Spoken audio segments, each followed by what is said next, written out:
In this DM's look at the Tenebra Stone, I'll show you how to handle the undead transformations, the creeping dread, that sort of thing, and expand on what we are given. Because I'm Chris and I'm here to help you DM better, prep faster and tell epic stories.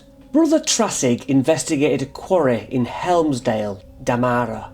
Now, the elders of Helmsdale offer 300 gold pieces to adventurers who can go looking for their brother from the local monastery, fearing that the curse of the quarry has claimed him.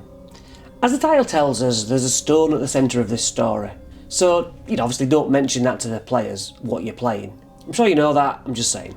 So the theme here is Orcus and his lingering corruption, twisting the dead into restless workers. Who is Orcus? Orcus being a demon lord known as the Prince of Undeath, from Thanatos in the Abyss. These are just his worshippers, because essentially cultists of Orcus have smuggled a magical stone into this quarry, which is turning miners into undead who still mimic their old jobs. You can start a scene with the elders giving them this mission in the local town and haggling on the reward, maybe supplying them with some supplies that they ask for, or you have a little shopping quest before they set off. They only need to walk to the end of the village to find the quarry.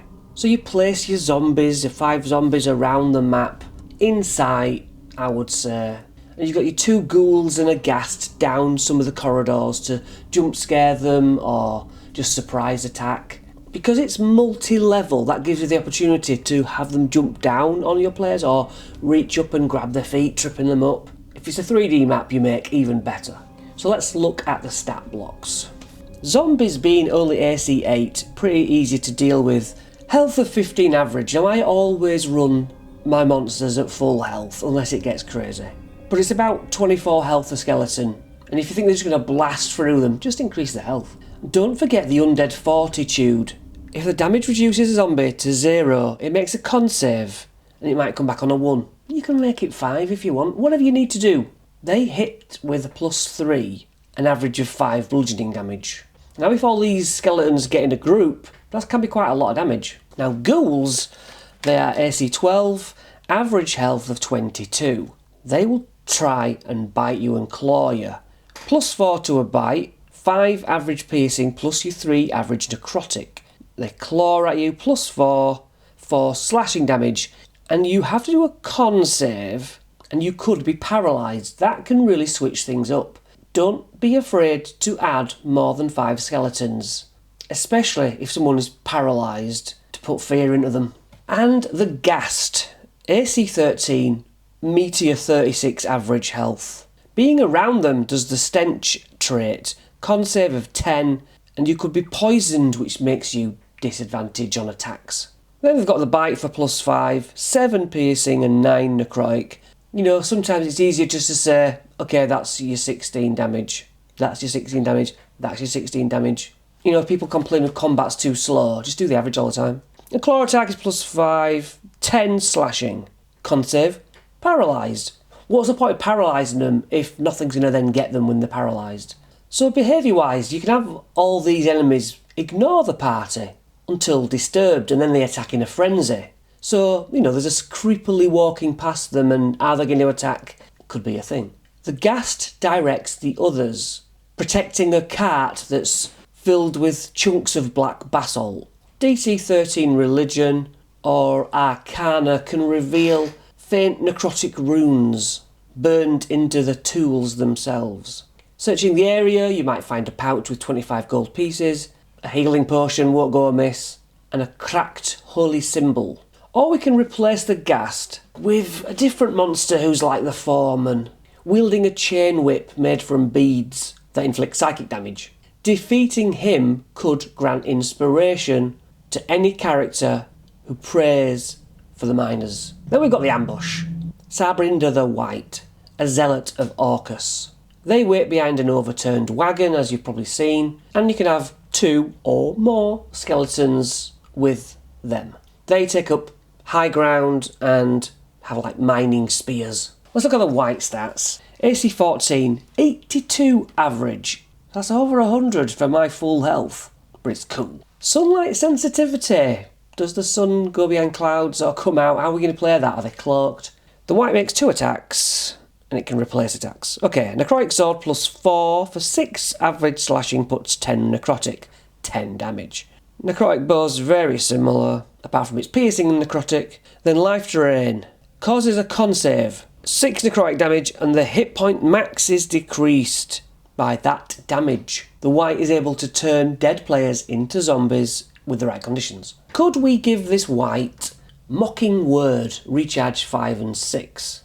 A twisted parody of vicious mockery, forcing a DC 13 wisdom save for 1d8 necrotic damage and disadvantage on the next attack. We could have the skeletons try to collapse scaffolding or drop boulders to block retreat. Ultimately, Brother Trassig's remains are behind some crates. He's clutching a parry-apt of health.